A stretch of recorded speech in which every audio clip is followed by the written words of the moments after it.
एकदन्तं महाकायं तप्तकाञ्चनसन्निभं लम्बोदरं विशालाक्षं वन्देऽहं गणनायकम्। बुद्धिं देहि यशो देहि कवित्वं देहि देहि मे मूढत्वं संहरा देवी त्राहि मां शरणागतम्। ഓം നമോ ഭഗവതേ വാസുദേവായ ശ്രീകൃഷ്ണായ പരബ്രഹ്മണേ നമഃ. നമസ്കാരം, എല്ലാവർക്കും റിതം ഓഫ് ലവിലേക്ക് സ്വാഗതം.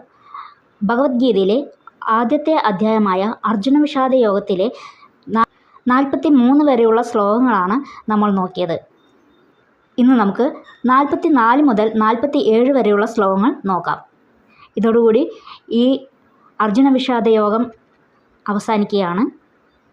ഉത്സന്നകുലധർമാണാം മനുഷ്യാണാം ജനാർദ്ദന നരകേ നിയതം വാസ ഭവതീത്യനുശുശ്രുമാ അഹോ ഭദ മഹത്പാപം കർത്തും വ്യവസിതാ വയം യദ്രാജ്യസുഖലോഭേന ഹന്തും സ്വജനമുദ്യതാ യതി മാമ പ്രതീകാരം അശസ്ത്രം ശസ്ത്രപാണയാ ധാർത്തരാഷ്ട്രാരനെ ഹന്യോ തന്മേ ക്ഷേമതരം ഭവേത്.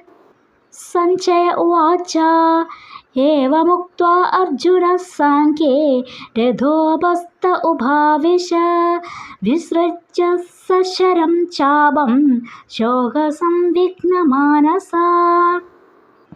ജനാർദ്ദന, ഹേ ജനാർദ്ദന, ഉത്സന്ന കുലധർമാണാം വേരറ്റ കുലാചാരങ്ങളോടുകൂടിയ മനുഷ്യാണാം മനുഷ്യർക്ക് നരകേ നരകത്തിൽ നിയതം എന്നും വാസഹ വാഴ്ച ഭവതി ഭവിക്കുന്നു ഇതി എന്ന് അനുശുശ്രുമ നാം കേട്ടിട്ടുണ്ട്.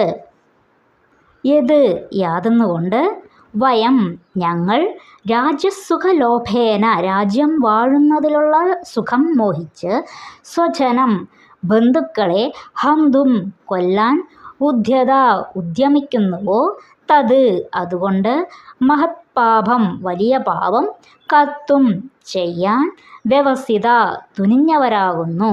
അഹോ ആശ്ചര്യം, ഭദ കഷ്ടം, ശസ്ത്രപാണയ ആയുധമെടുത്ത, ധാർത്തരാഷ്ട്രാഹ ധൃതരാഷ്ട്രപുത്രന്മാർ, അശസ്ത്രം നിരായുധനായ, അപ്രതികാരം പകരം വീട്ടാത്ത, മാം എന്നെ, രണേ യുദ്ധത്തിൽ, ഹന്യം യതി കൊല്ലുമെങ്കിൽ, തത് അത്, മേ എനിക്ക്, ക്ഷേമതരം ഏറെ നല്ലത്, ഭാവേത് ആയിത്തീരും.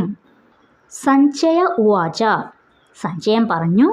അർജുന അർജുനൻ ഏവം ഉക്ത്വാ ഇങ്ങനെ പറഞ്ഞിട്ട്, ശോകസംവിഘ്നമാനസ ദുഃഖക്രാന്തഹൃദയനായി, സശരം ശരത്തോടുകൂടിയ, ചാപം വില്ല്, വിസൃജ്യ ഉപേക്ഷിച്ചിട്ട്, സംഖ്യേ പോർക്കളത്തിൽ, രഥോപസ്ഥ തേരിൻ നടുവിൽ, ഉപാവിശത് ഇരുന്നു. ഇനി നമുക്കിതിൻ്റെ അർത്ഥങ്ങൾ നോക്കാം. 44 മുതൽ 47 വരെയുള്ള ശ്ലോകങ്ങളുടെ അർത്ഥങ്ങൾ നമുക്ക് നോക്കാം.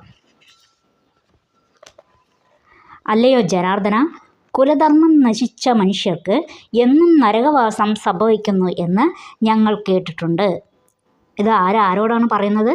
അർജുനൻ ഭഗവാനായ കൃഷ്ണനോട് പറയുന്നതാണ്. അയ്യോ കഷ്ടം, മഹാപാപം ചെയ്യാനാണല്ലോ ഞങ്ങൾ അത്യാഗ്രഹം മൂലം സ്വന്തം ജനത്തെ കൊല്ലാൻ ഒരുമ്പെട്ടുവല്ലോ. ഇനി 46-ാമത്തെ ശ്ലോകത്തിൻ്റെ അർത്ഥം. നിരായുധനായി നിൽക്കുന്ന എന്നെ ആയുധമേന്തി നിൽക്കുന്ന കൗരവന്മാർ കൊല്ലുന്നെങ്കിൽ കൊല്ലട്ടെ, അതെനിക്ക് കൂടുതൽ ക്ഷേമകരമായിരിക്കും. ഇനി 47. സഞ്ജയൻ പറഞ്ഞു. യുദ്ധഭൂമിയിൽ വെച്ച് ഇപ്രകാരം പറഞ്ഞിട്ട് ദുഃഖം കൊണ്ട് തകർന്ന മനസ്സോടെ അമ്പും വില്ലും താഴെ വെച്ച് തേർത്തട്ടിൽ അർജുനൻ തളർന്നിരുന്നു. ലോകത്തിൻ്റെ ഗുരുവായ ശ്രീകൃഷ്ണ പരമാത്മാവ് ഹൃദയ ദൗർബല്യം കൊണ്ട് അർജുനൻ പറഞ്ഞതെല്ലാം കേട്ടിരുന്നതല്ലാതെ ഒരു വാക്കുപോലും ഉച്ചരിച്ചില്ല. ഈ ശ്ലോകങ്ങളിൽ നമ്മൾ മുൻപ് പറഞ്ഞത് തന്നെയാണ് ഇപ്പോഴും ആവർത്തിച്ച് പറഞ്ഞുകൊണ്ടിരിക്കുന്നത്.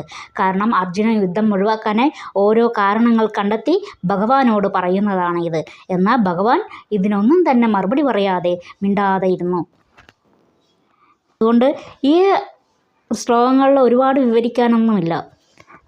നമ്മൾ മുന്നത്തെ ക്ലാസ്സിൽ പറഞ്ഞിട്ടുണ്ടായിരുന്നു, ഈ ഭഗവത്ഗീതയിലെ ആദ്യത്തെ അധ്യായം അത്ര അങ്ങോട്ട് മുഖ്യമല്ല എന്ന്. ഇനി രണ്ടാമത്തെ അധ്യായം മുതലാണ് നമുക്ക് ഏറ്റവും പ്രധാനപ്പെട്ട കാര്യങ്ങൾ വരുന്നത്. അപ്പം ഇതോടുകൂടി ഈ 47ാമത്തെ ശ്ലോകത്തോടുകൂടി നമ്മുടെ ആദ്യത്തെ അധ്യായം അവസാനിക്കുകയാണ്. അടുത്ത ദിവസം നമുക്ക് രണ്ടാമത്തെ അധ്യായം മുതൽ നോക്കാം. എല്ലാവരും ഭഗവാൻ അനുഗ്രഹിക്കട്ടെ. ഹരേ കൃഷ്ണ.